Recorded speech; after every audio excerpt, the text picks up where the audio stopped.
Well,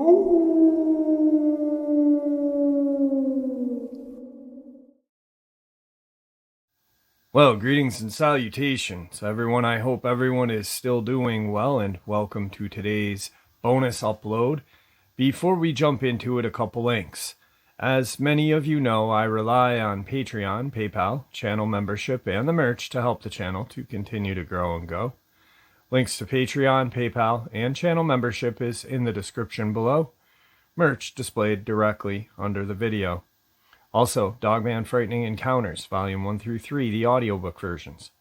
They were written and researched by Tom Lyons, narrated and produced by me, Jeff Nadolny. Those audiobooks are available on Audible, Amazon, and iTunes, links to which are also in the description as well. And finally, last but definitely not least, if you'd really like to help support the channel to continue to grow and go, simply subscribe. It does not cost you a cent. Click that like button, takes half a second. If you don't want to miss out on any of the informative uploads I put out daily, click that bell icon, and folks, please leave a comment. Why? Well, because all of these things really do help the channel to continue to grow and go. And yes, folks, they definitely do matter.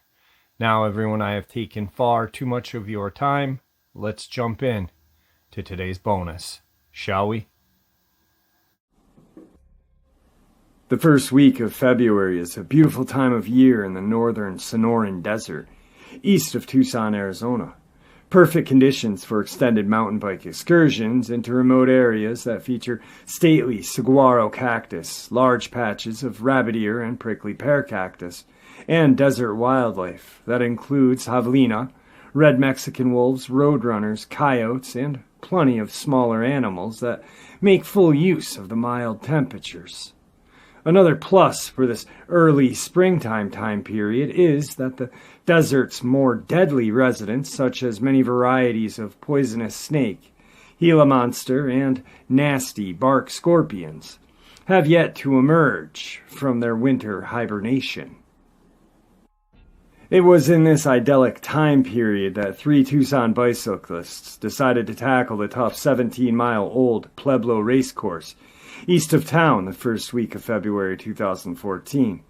One of the cyclists, local Tucson business owner G. Johnson, described the scene.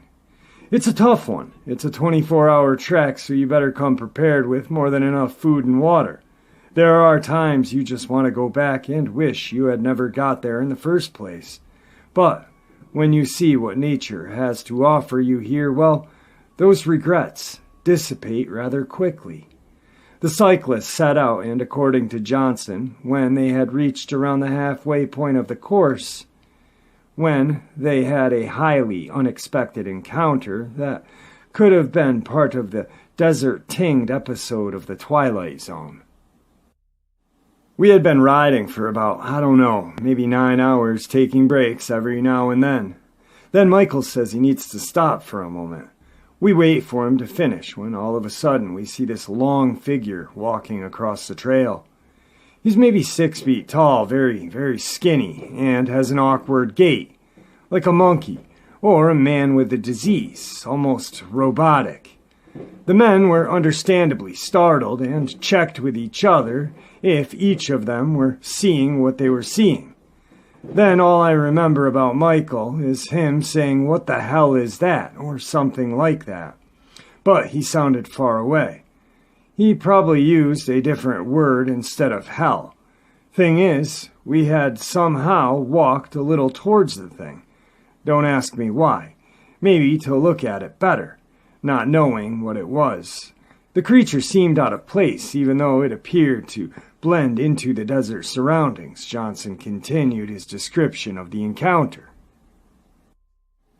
"He stopped, and it made eye contact with me, and I could see him clearly. The eyes were kind of like a snake's, but black with a yellow stripe in the middle of the eye. It had red and green scales on its face and head. The red color was kind of like the same as the desert sand there, and it looked like it had sandy texture too. It didn't have a nose, only 2 holes on it. I couldn't see any ears or hair. The red mouth that looked like it had blood around it, but it didn't look like it was bleeding. It looked like a pattern and reminded me of a chameleon. But it looked like a person as well. Then it appeared to the witnesses that the creature rised up on its long arms with strange-looking claws that looked like a branch full of thorns, and it gestured at them. With a loud chattering sound was heard. The sound seemed to be the creature rapidly rattling its teeth. Then it scurried away in a way that reminded the witnesses of a lizard trying to hide. He looked like he was examining us, and then he ran into the desert. We thought about going back the same way we came, but we thought it didn't matter since we were in the middle of the track anyway. We were scared, to be honest. None of us had ever seen anything like it. It lasted only a few seconds, but felt longer than that, at least to me. So after we talked about it for a while, we decided to go on and finish the track. The men were rattled by their experience, and after talking about what to do, decided to continue on their way and finish the bike course. When you read these stories online or watch them on TV, well, you think, man, these people are crazy, on meds or something, or in need of attention. But this made me a believer. There has to be more of them out there. If there's one, there's got to be two, at least, right? I know most people won't believe a word I said. That's the way I used to be, and I don't blame them at all, but they are out there. Now, I'm not saying this is an alien or a chupacabra or anything like it. All I'm saying is I've never seen anything like it in my life. But I'm no biologist, so what do I know? The history of lizard men sightings goes back many generations. Native American legends speak of this reptilian being inhabiting the earth when their ancestors roamed the western portion of what is now the United States. And there are quite a number of petroglyphs that have an uncanny resemblance to what look like upright bipedal lizards. On October 28, 1878, the Louisville Courier-Journal carried the interesting story about a scaly wild man of the woods that had been killed and was on display for public view. Of course, today, wild man generally refers to Bigfoot-type creatures, like the Minnesota Iceman that was briefly displayed in the 60s. But this 19th century version was described as being about 6 feet tall with large eyes and covered with scales. The strange being was viewed by hundreds of curious and somehow disappeared in history, never to be seen again. The California Lizard Man. Lizard Man reports of humanoid reptoids have been reported for generations in California. A fortune hunter in the 1940s claimed that he had stumbled on a labyrinth of an underground tunnel filled with gold under Los Angeles. He claimed that a race of lizard people were responsible for its construction. January 29, 1934 article in Los Angeles Times, authored by Jean Basquiat, gave its readers a thrill when it first broke the story. Lizard People's Catacomb City. Engineers sink shaft under Fort Moore Hill to find a maze of tunnels and priceless treasures of legendary inhabitants. Busy L.A., although little realizing it in the hustle and bustle of modern existence, stands above a lost city of catacombs filled with treasure and imperishable records of the race of humans, further advanced intellectually than the highest type of present-day people. In the belief of G. Warren Shufield, geologist, mining engineer, who engaged in an attempt to wrest from the lost city deep in the earth below Fort Moore Hill the secrets of the lizard people of legendary fame in the medicine lodges of the Native Americans. So firmly does Shufield and his little staff of assistants believe that the maze of catacombs at priceless gold tablets are to be found beneath downtown L.A., that the engineer and his aides have already driven a 250-foot shaft into the ground, The mouth of the shaft beginning in the old Banning property of North Hill Street, overlooking Sunset Boulevard, Spring Street, and Northern Broadway.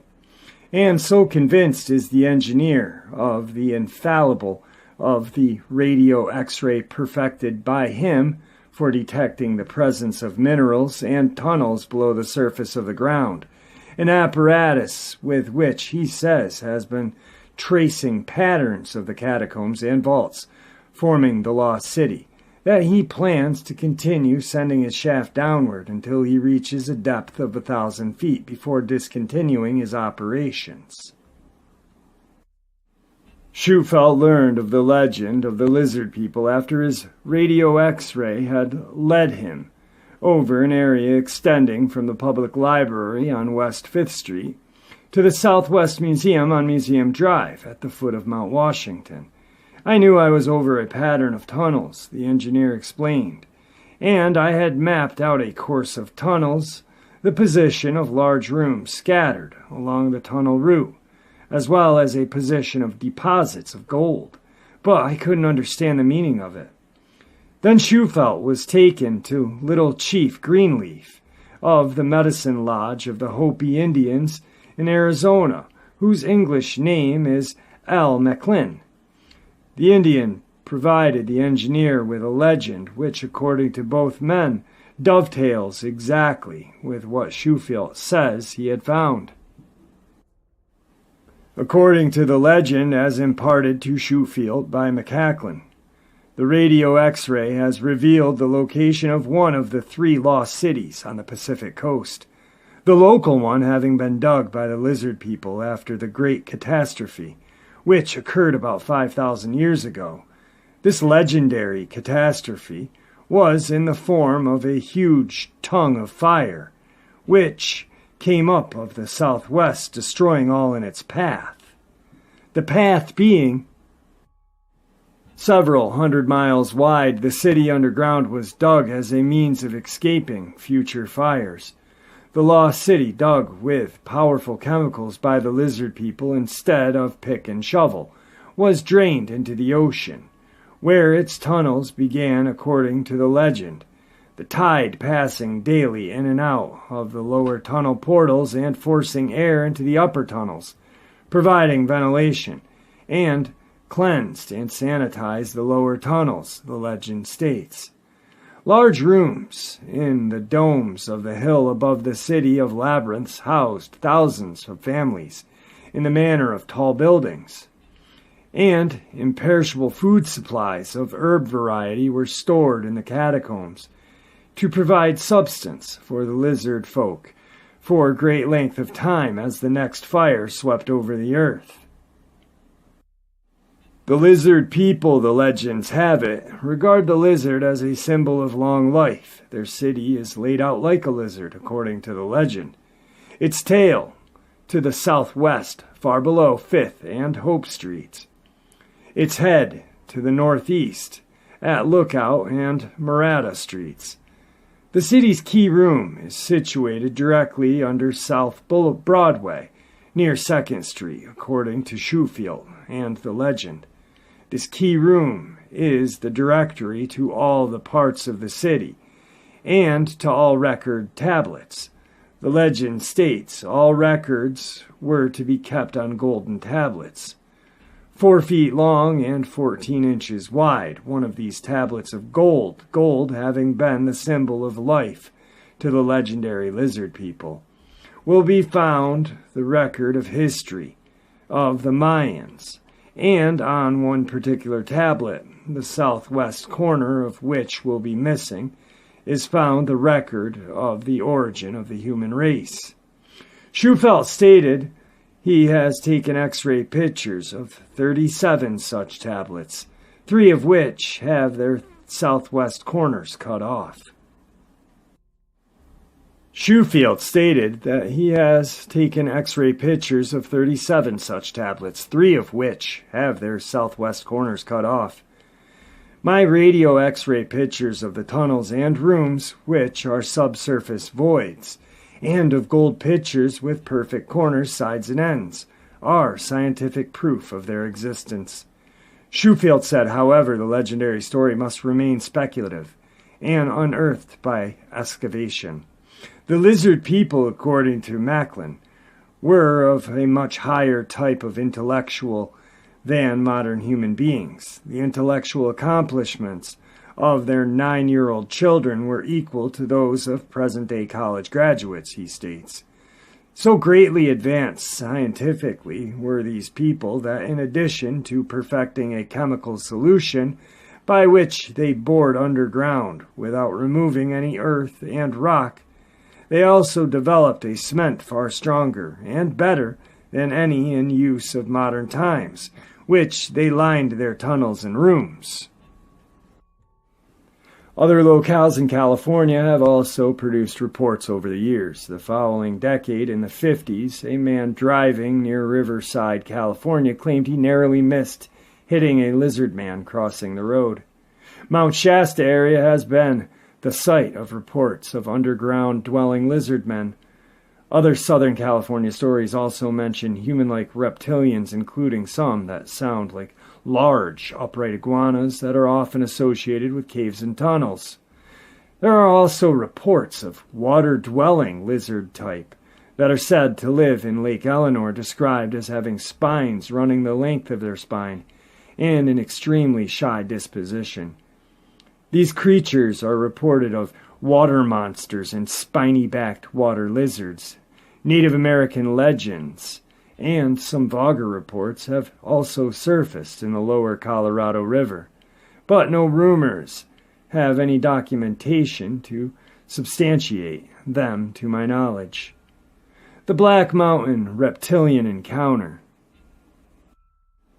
Now, desert encounters with so-called lizard men that lurk in the secret around the world are rare, but they are occasionally reported.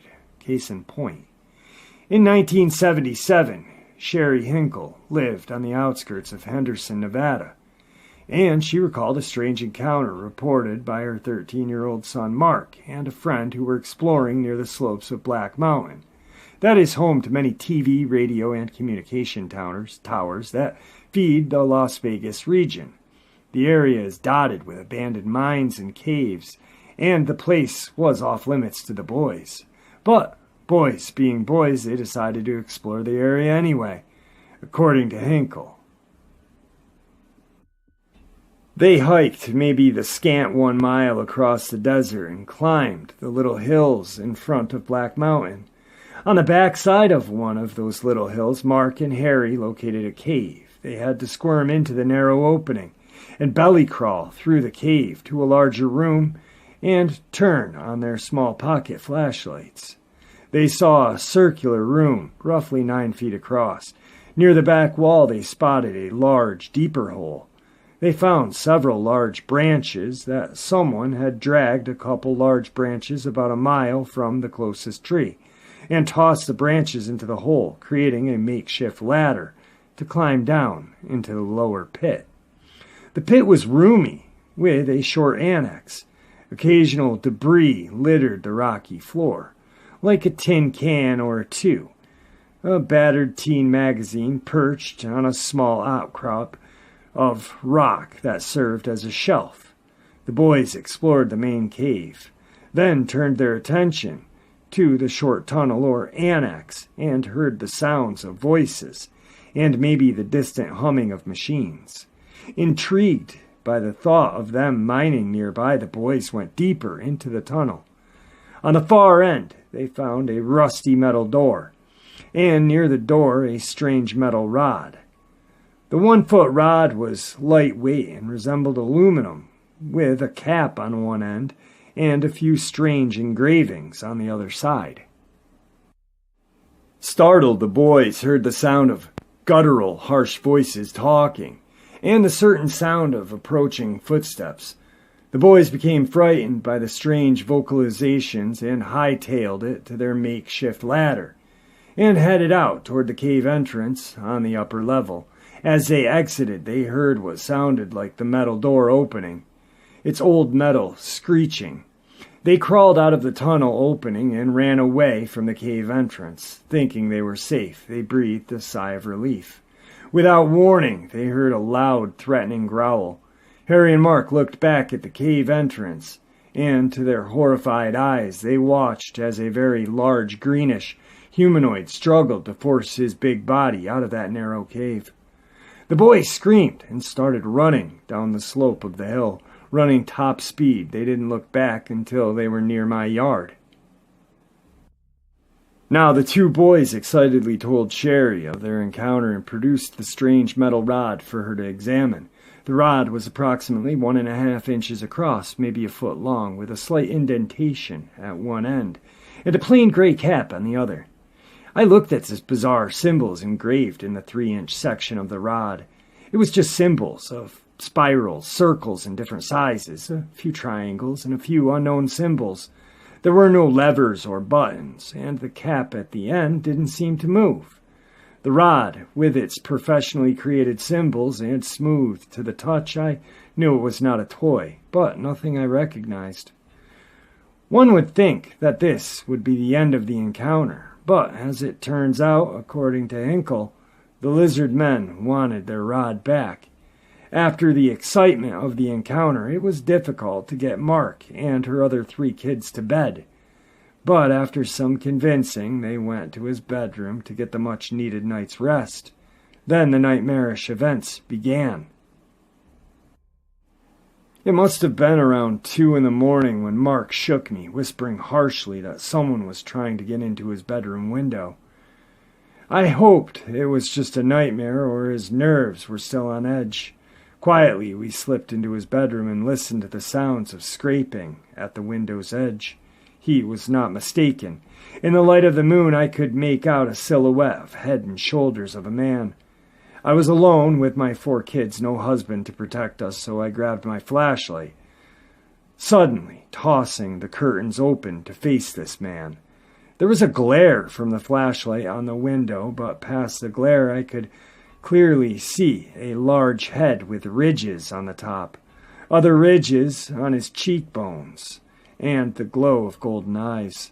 Mark and I stood still, unmoving. Both fear and shock kept us frozen. The lizard man didn't move either, his hand still poised in his attempt to pry the window open. His hand was large, with webbed, rough, gnarly-looking fingers with powerful claws. After a couple of minutes, not seconds, but long, agonized minutes, with our hearts pounding, I knew I had to do something. One hand still holding the flashlight beam on his face and my eyes still locked into those golden eyes, I fumbled around in the dark with my other hand, hoping to find something to use as a weapon if needed.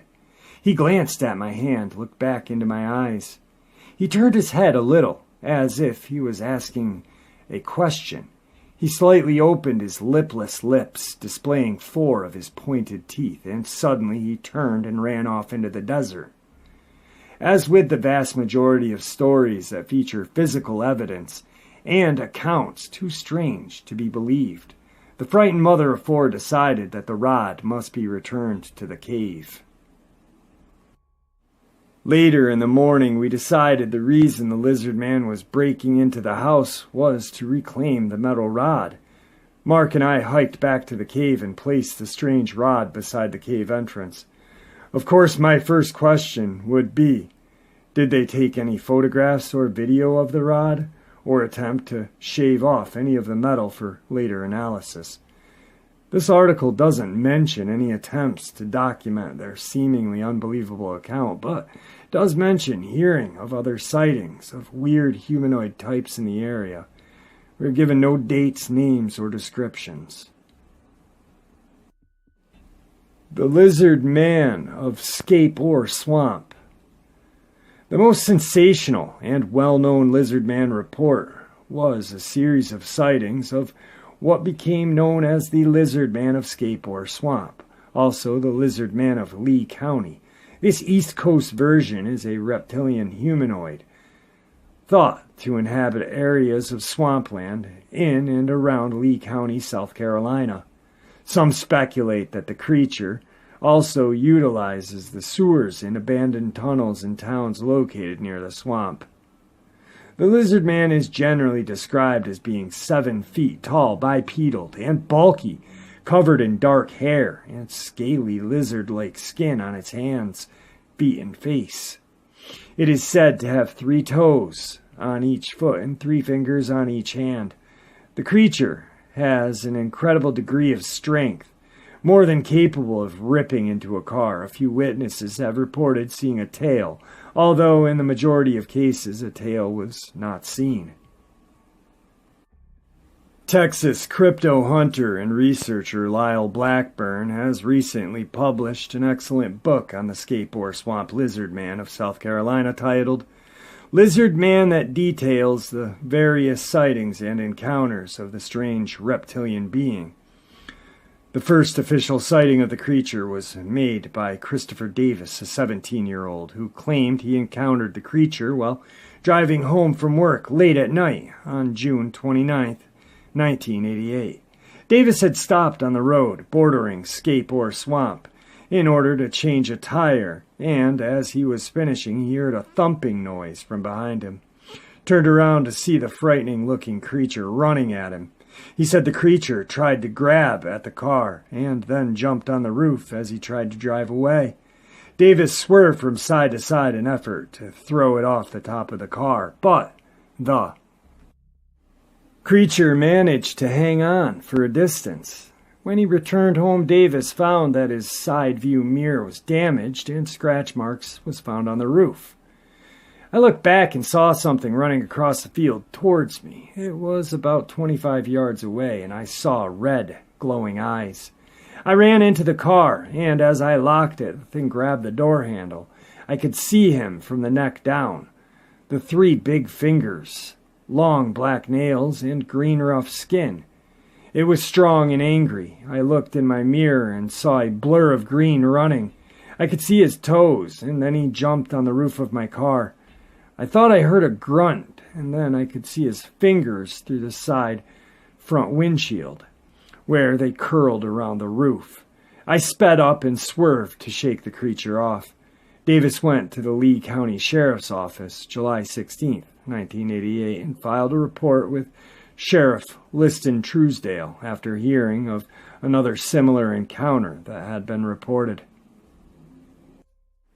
On the morning of July 14, 1988, deputies made their way to the residence of Tom and Mary Way, located in a small rural community known as Browntown on the outskirts of Bishopville, South Carolina.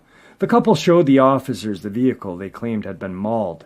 The chrome molding had been torn away from around the fenders. The sidewall tires were scratched, the hood ornament was broken off, the antenna was bent, and upon closer inspection it appeared that parts of the molding had actually been chewed on, as if an animal had used its teeth to inflict the damage. The Ways pointed out the clumps of reddish-colored hair and muddy footprints that had been left all over the car. News of Sheriff Truesdale's visit spread around the neighborhood, and other locals came forward with their story.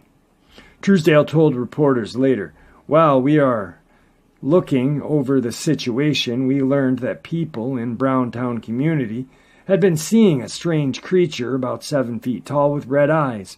Some of them described it as green, but some of them as brown. They thought it might be responsible for what happened to the car." Some other incidences. There were several additional reports of a large lizard-like creature in the months that followed the Davis sighting, and other incidences of unusual scratches and bite marks found on cars parked close to the swamp. Most of these are said to have occurred within 3-mile radius of Bishopville Swamp, which seemed to be the epicenter of the lizard man sighting and alleged activity. At the time, local law enforcement officials reacted to reports of the lizard man with a mixture of concern and skepticism, stating that a sufficient number of sightings had been made by reliable people for them to believe that something tangible was being seen, but also that it was more likely to be a bear than a lizard man. 2 weeks after Davis's sighting, the sheriff's department made several plaster casts of what appeared to be a 3-toed footprint, measuring some 14 inches in length. Blackburn mentions the media circus that erupted after the story was picked up by wire services. The Lizard Man stories enthralled the public, who reacted with a mix of skepticism, fascination, and curiosity. Carloads of curious sightseers began to jam Browntown Road as they came for a glimpse of Skateboard Swamp and, if they were lucky, the creature itself.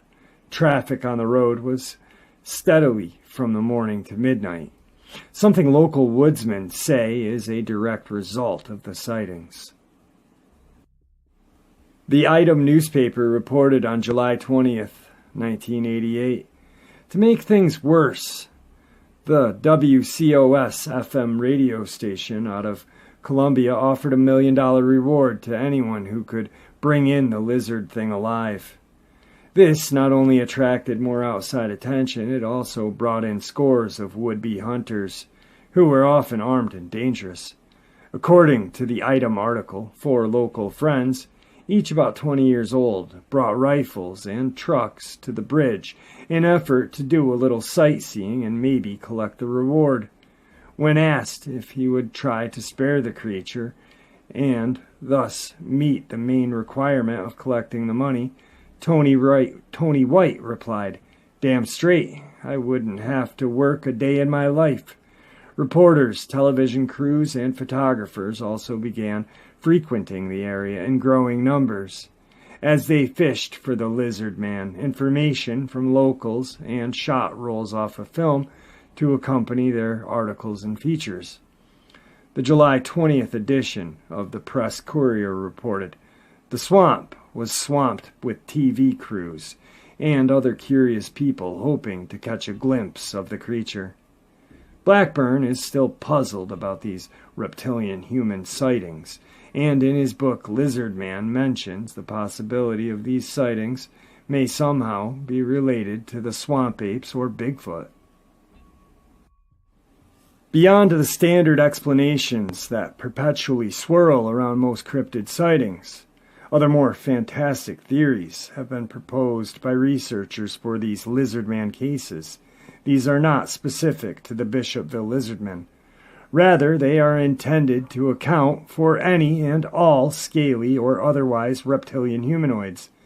These theories include rare skin diseases, highly evolved dinosaurs, a race of intelligent subterranean reptilians, and even government conspiracies.